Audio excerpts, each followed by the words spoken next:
പണ്ട് പാടവരമ്പത്തിലൂടെ ഒരു ഓലക്കുടയുമെടുത്ത് ചെറുഞാറു നടന്നൊരു കാല് തന്നു ഓടി നടന്നൊരു പെണ്ണെ.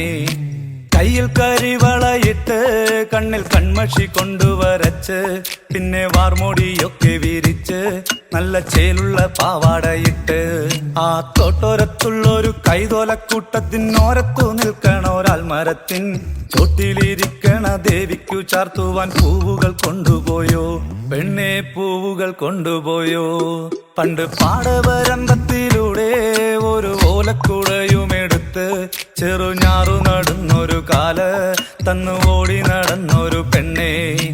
കയ്യിൽ കരിവളയിട്ട് കണ്ണിൽ കൺമഷി കൊണ്ടുവരച്ച് പിന്നെ വാർമോടിയൊക്കെ വിരിച്ച് നല്ല ചേലുള്ള പാവാടയിട്ട്